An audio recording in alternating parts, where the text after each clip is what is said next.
Bucs, go Bucs. Go Bucs, go Bucs. Go Bucs, go Bucs. Go Bucs, go Bucs. First and goal, we gotta tough it out. Get in the end zone and call a hot route. O-line to beat, Mike bang the streak and have Humphreys run right underneath. You know it's Bucs ball, we got the hardest D. Bring the pressure to the QB, you know it's routine. We got hard greens. Welcome to Tampa, welcome to Tampa. Go Bucs, go Bucs. Reppin' for my team. Go Bucs, go Bucs. You know we want the ring. Go Bucs, go Bucs. Welcome to the Bay. Go Bucs, go Bucs. Tune in with Buccaneers. Doug's back, we can run and toss. Mike Evans looking like Randy Moss. And Jameis make the play after play. On the defense, you can't stop Levante. On my boy McCoy, who you can't avoid. At the Raymond James, you about to feel the pain. If you a Bucs fan, make a lot of noise. If you a Bucs fan, make a lot of noise. Go Bucs.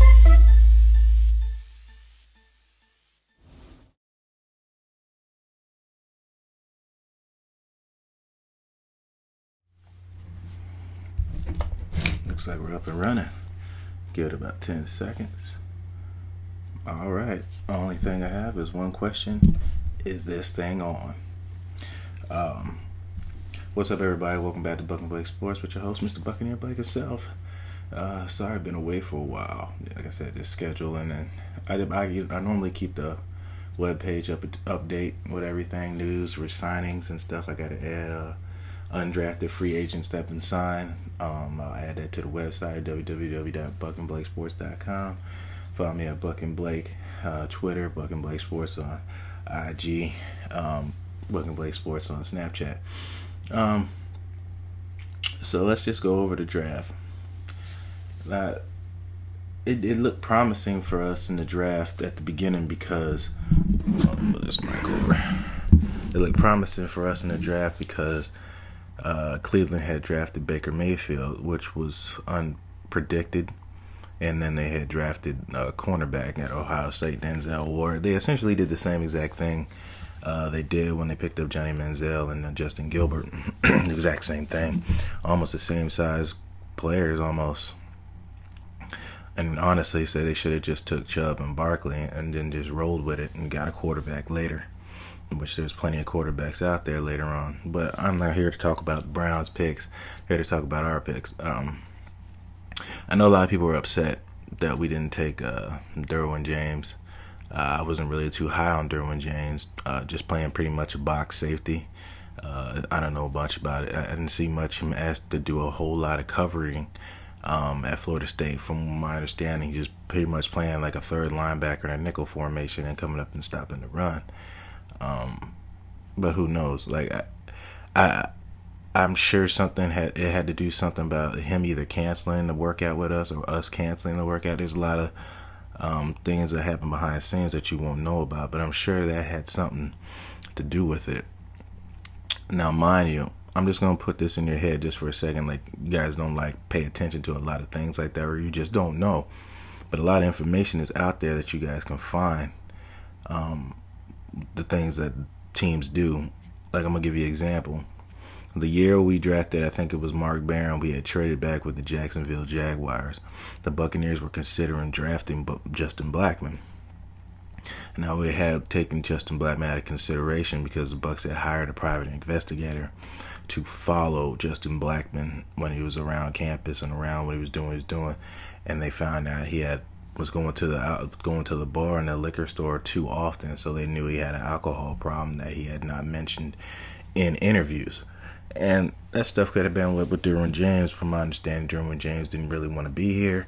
Like I said, that's hearsay. I'm not going to ride it. I'm just saying what I heard. Like I told you before, like, I don't know. It's just what stuff we won't find out till later. But let's go over what happened. So we passed on Derwin James and took Vita Vea. I wanted. A lot of people didn't. They thought they didn't agree with me. They said we needed secondary. But I'm a firm believer. I've said it before and I'll say it again. You can win Super Bowls with average corners or below average corners. You can win a Super Bowl as long as your pass rush is constantly disrupting, which means you're asking your corners to cover up for less time. And they don't have to be that great. So with Vita Vea, it does a lot of things. Now you stacked up the line. You picked up 2 defensive ends in the offseason, 2 D tackles. We have a lot of rotation there. We can run a 3-4 now. We can go real run heavy. You have a lot of options. You got Stevie T coming back. There's going to be some cuts coming. It's going to be hard to make this roster on the defensive line, and that's where you want your competition at. You get your dogs out, like Quan said. This is a make-or-break year for Gerald McCoy. All you got to do is stay healthy, man. You'll produce. I can't back you after this year. I've stood and supported Gerald McCoy. And he's gave 110%, and I still support Gerald McCoy. But this year, he do not have excuses. It's there for you, man. I'm sorry they waited till you were 30 years old to do it, but it's going to happen. Let me go ahead and put this out here first, too. Gerald McCoy has a good year this year. I would not be surprised if the Tampa Bay Buccaneers tried to trade him next year to a team that wants a D tackle and wants to plug and play somebody, and the Bucs pick up another pick for him. I wouldn't be surprised. It is a business. I love Gerald McCoy. I think he should retire here, but I understand the nature of the beast in the business. Where's that? So Vita Vea, he's an heir to Gerald McCoy. Now you don't have to worry about scrambling and hustling trying to find a defensive tackle in the next 2 years and just take anybody. You got the best D tackle, a beast. You just got to keep him in shape because he is 347. But I grew up around a lot of guys like him in Anchorage, Alaska. My brother had friends that they're just naturally big, and they don't really get big and obese. They're just naturally that size. It's just genetics. But yes, he could be 400 pounds if he didn't work out and stay in shape. So he'll be out here in Florida, so he'll be sweating a lot and doing his thing. Moving on. The second round, Ronald Jones. You pick up Ronald Jones out of USC. I'm digging the pick. I thought it was going to be, Geis or out of LSU. There must have been something in that. Or I thought about it too after the fact when they picked him up. If you pick up Geis, it's essentially you're picking up, another Doug Martin, a little small power back with a little bit of speed, but there's no breakaway. But with Ronald Jones, he gets out in the open field with some good blocks, he's going to be gone. And we haven't had that explosive out of the backfield in quite some time. Maybe Cadillac Williams, maybe. Yeah. Bobby Rainey. But then again, those guys weren't really, burners. They were just, decent backs. But with Ronald Jones, and then you pair him up with Big Peyton Barber, who's has another year under his belt, getting better. You got Charles Sims, you can still throw passes to, and you can throw passes to Ronald Jones too. See, now you got options, but the dirt cutters got to learn how to use these guys, man. I said take advantage teams when you have slow, not real athletic linebackers, and use your backs at the backfield and beat them up. It doesn't matter. Like, Mike Evans won't care if he has 3 catches for 50 yards, but we win by 17. They don't care. They just want to win. And a lot of the games were lost because of lack of play calling, lack of strategy in a game. And I guess that's just us not using players as we should. Sometimes it's injury, sometimes it's that. It is what it is, and he's just got to take it to the next level. Mike Smith has no more excuses. Winston should be fine with the offensive line recap with Jensen, and now I'll get the Kappa and Ali Marpet going back to guard. Should at least have a better pocket to throw him. My favorite to talk about here, I was just talking to MJ Stewart on Twitter. I sent him Buck Post or Buck Nation said that he was the worst pick. And I don't know if they just had to pick one just to pick. And the reason they pick him is because they don't know much about him. MJ Stewart, for the longest, I thought he was a safety for the University of North Carolina. That's my team I root for. He is built like a brick house. He's good at playing near the box, picking up run, blowing up screen passes. He doesn't really have pretty much like range speed from sideline to sideline. But if you're not asking him to cover for that much long, cover tight ends and stuff like that underneath, he can do that. Especially with the pass rush we have, we shouldn't have to cover for that long. We should be fine. He has great instincts and he reads plays very well.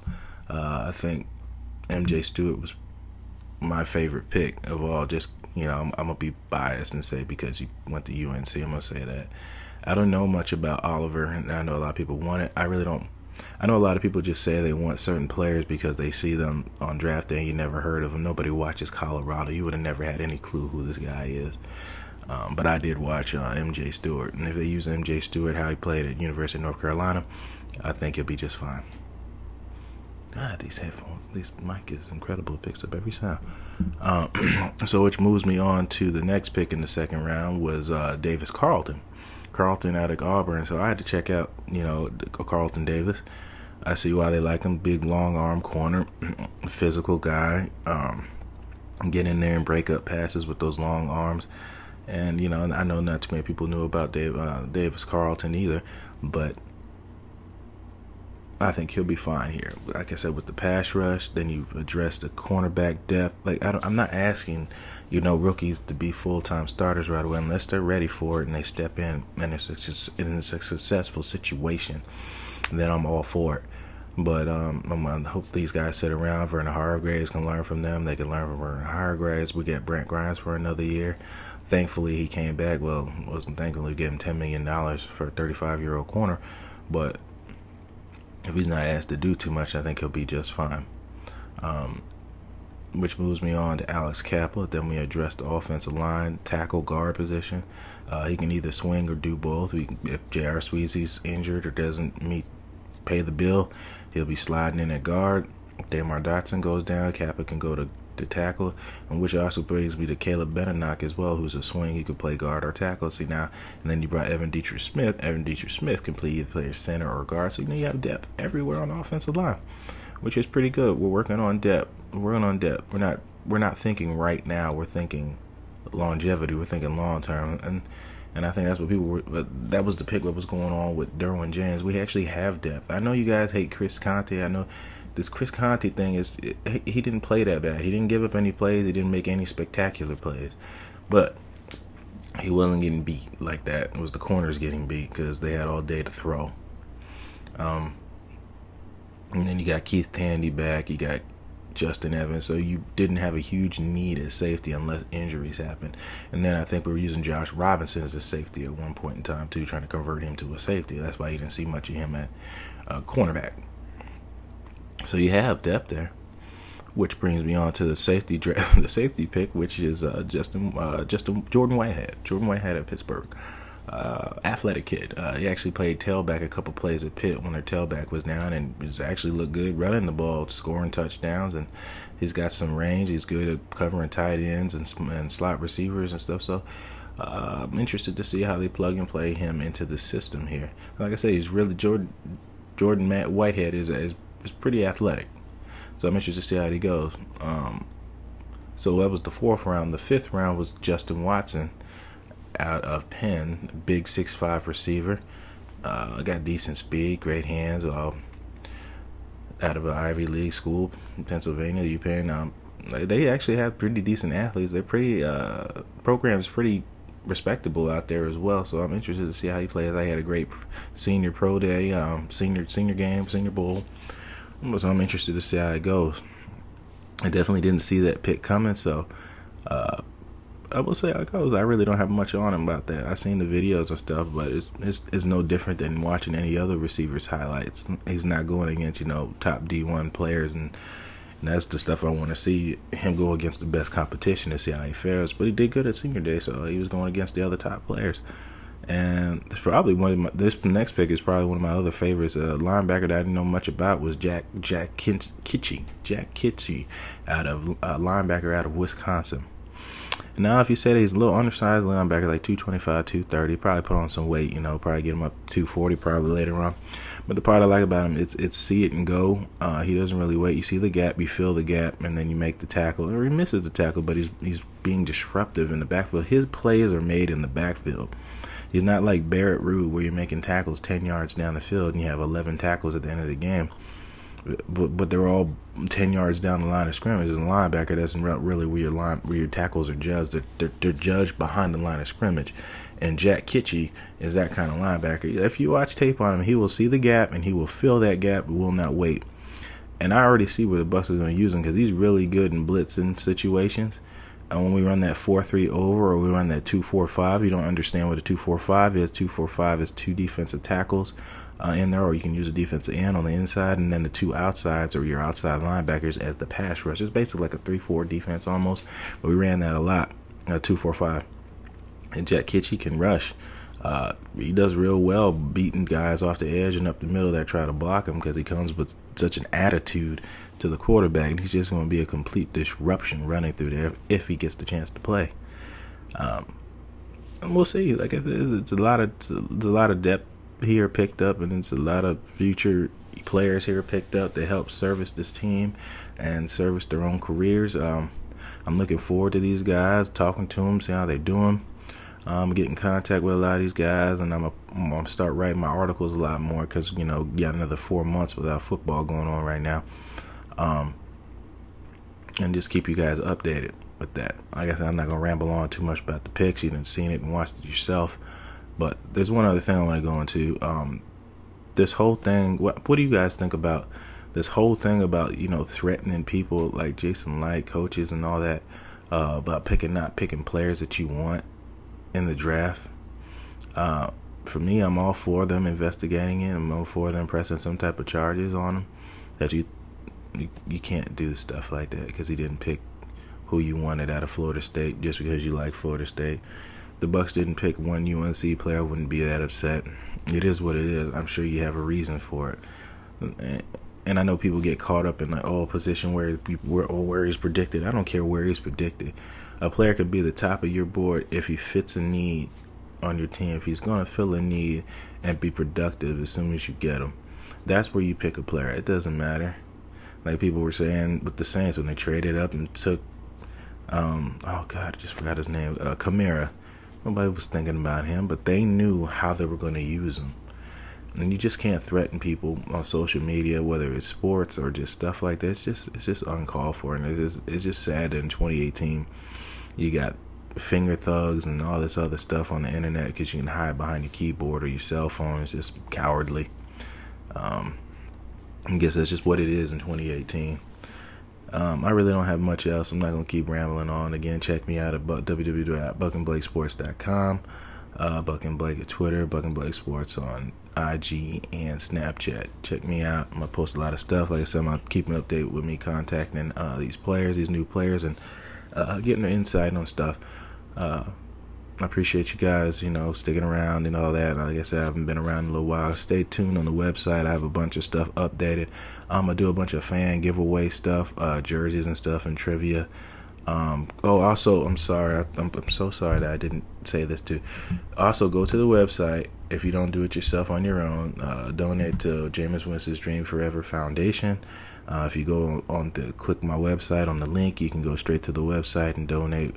You can give time or you can give money, whatever you can give to the Dream Forever Foundation by Jameis Winston.